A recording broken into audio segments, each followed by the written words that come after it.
In this presentation, we like to give an overview over the developments in our telemedicine activities, where we connect an electronic medical record with functionality of artificial intelligence for the support of diagnostics on breast cancer. Background of these developments are ongoing activities in telemedicine in Vietnam and the considerations after a feasibility study in Afghanistan, where we prepare a telemedicine concept for the coverage of North Afghanistan in an area as big as Austria to provide early stage diagnostics for remote areas. One of the biggest areas of problems in this field is the early detection of breast cancer. Especially in remote places, women go by cultural reasons very late to a doctor, and if they have any forms of breast cancer, they usually go to see a doctor in a very late stage where it's impossible to save them anymore.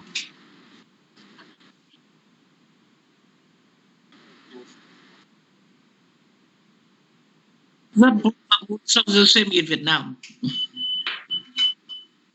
Yeah, the same in Vietnam. We had some problem. Yeah. What we could observe after our activities in the year 2000 was a strong increase of patients going for early breast cancer diagnostics. But what is most impressive is that the average age of women going for examination dropped from mid-45 to under 25, which is a significant change and acceptance in the society.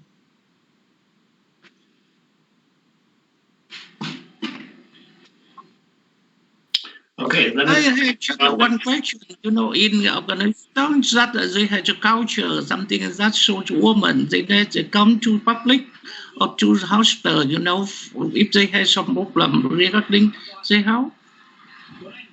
Because the culture also in our country, also the woman, you know, in remote area, mountain area, something that, yeah, they never come to see the doctor, even though they have some problem like this. In Afghanistan, it's a comparable situation, that especially in remote and mountainous areas where there are not many doctors and the families are very conservative, the patients go maybe to the midwife or to a nurse which is providing some services, and this is the first point where they receive some information and examination. Yes. Yeah, what we did now is we made a pilot for telemedicine and artificial intelligence in Afghanistan. From the Dr. Okai, we received a lot of pictures of fine needle biopsies, and we put these images into several artificial intelligence procedures. Two of them were from Google, and one is from Deep AI, which is a local company here. And then every new image which was uploaded to our system run against this artificial intelligence. And here on the screen, you see an overview of all processed images. You get a visual presentation of the probabilities. You see here 98% benign, or if it would be malignant, then it would be a red bar.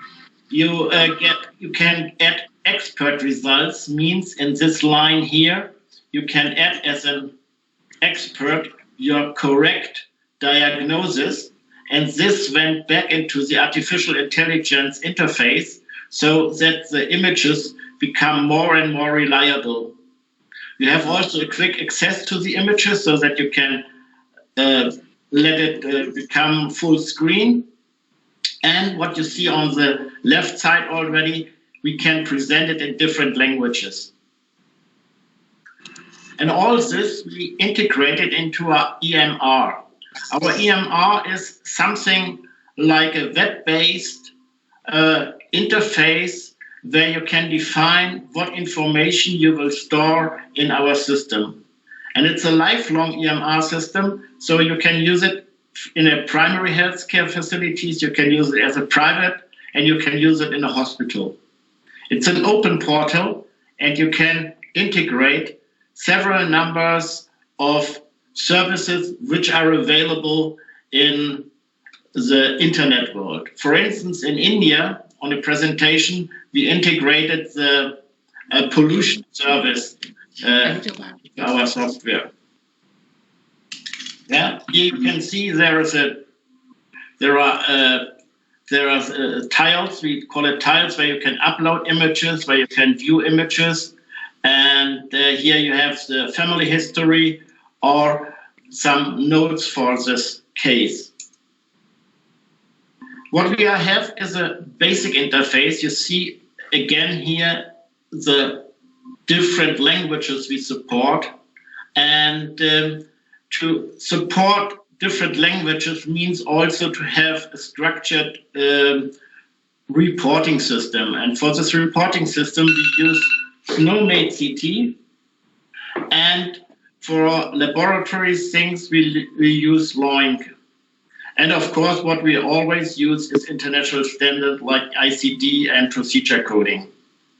With this, we can build up a complete EMR system up to a connection to a hospital information system. Yeah. Here you can see another feature what we have. When somebody is documenting its information, let's say in English, and the counterpart is not able to read in English, then we can have a translation on the fly. You will see it here. There is a click, and now it is in Farsi. Before it was in English, we have a click, and now it is in Farsi. And the same we have here in our chat system. Someone who is not capable of reading or writing this foreign language can switch and can translate it on the fly into their language they know. And we do this with Google Translate, and it is very comfortable. As I told you, we have also an integrated chat support. So if you want to share your e-medical record system to another colleague, then you just open the chat, and with the chat, you can then share your information you have already about the patient. That can be DICOM images, that can be laboratory values, or whatever you need. As in Afghanistan, we find in the outer regions also not the possibility that there are doctors who can do fine needle biopsies.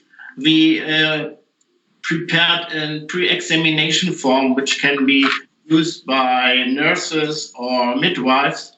And here you can put in a structured recording of parameters. And at the very end, you get here this so-called pointing system. And when the pointing is too high, like here with 11 points for malignant, then we say, please send this patient to another location where a doctor can do more diagnostic. Cái trang này đây ở như là cái form mà để tiền khám vậy thì. When you are working with these images, you can also let's say mark on these images. You can mark cells, and when you save these markers, you get here on the left side the form where you could put in several information, several parameters about the cell. So maybe if it's malignant or benign, if it's you can define the radius, you can find the texture, whatever you want, because this here will be defined by yourself. But we take this information as well and bring it back to our artificial intelligence system, so that the more information you put in the system, the more reliable it will be for the diagnostic purpose.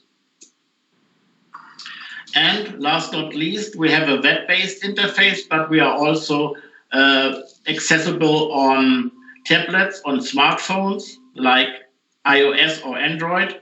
You see here fiber chart or X-ray images or whatever you need. You can use it in hospitals, you can use it in primary care, and what we have additional on top, you can use it as private as well, because everything is cloud-based, and the data are always under full control of the owner. So if a private person uses it and say, I want to share this information with my hospital, then he can allow the hospital or the doctor in the hospital to get to work with this information. Yeah, all this needs communication, because we are not alone in the world. There are radiological information systems, there are laboratory information systems, and whatever. So we have a communication server included into our system, which is capable of working with HL7 and HL7 Fire.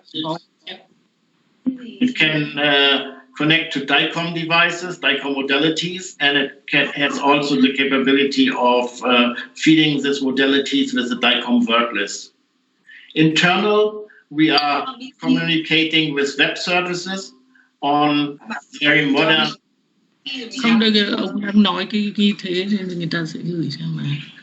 Like JSON and Ajax.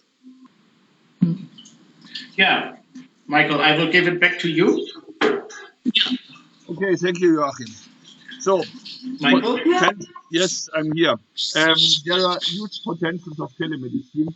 It is helping for early interventions. It prevents unnecessary transportation of patients. Having in mind that sometimes a hospital is more than 200 kilometers away from the last primary healthcare center.